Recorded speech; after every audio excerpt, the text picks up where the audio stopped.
আসসালামু আলাইকুম প্রিয় বন্ধুগণ, আপনাদেরকে একটি জিনিস দেখাতে যাচ্ছি। আপনারা অবশ্যই দেখবেন। এই যে একটি ট্রান্সফরমার এখানে চড়ে ছিটে পড়ে আছে। এটা হবিগঞ্জ সোনারগড় থানার ৮ নং সাটিয়াজুড়ি ইউনিয়ন ৫ নং ওয়ার্ডের একটি ট্রান্সফরমারের ছবি আপনাদেরকে তুলে ধরলাম।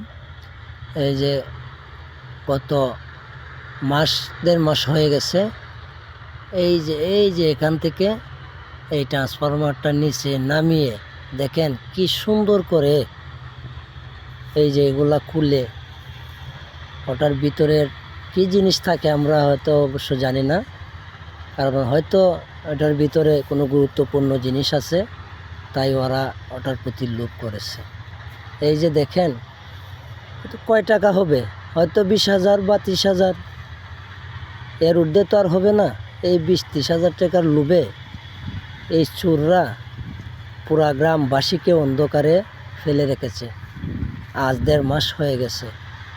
এটার কোনো তথ্যও মিলছে না, কোনো চোরের সন্ধানও মিলছে না, আর এলাকায় কারেন্টও আসছে না।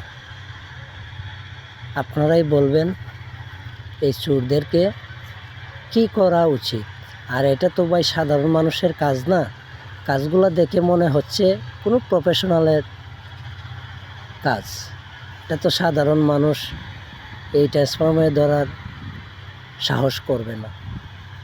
আপনারা কি বলেন?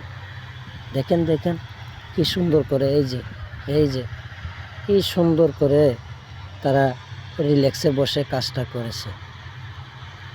যদি আমার ভিডিও আপনাদের ভালো লাগে, আমার ইউটিউব চ্যানেলটি আপনারা সাবস্ক্রাইব করে রাখবেন, উৎসাহিত করবেন আপনাদেরকে নতুন নতুন সন্ধান দেওয়ার জন্য। আমার ইউটিউব চ্যানেল হচ্ছে নতুন সন্ধান। আপনারা আমার চ্যানেলটি অবশ্যই সাবস্ক্রাইব করে পাশে থাকবেন, সহযোগিতা করবেন। ধন্যবাদ। ভালো থাকবেন, সুস্থ থাকবেন।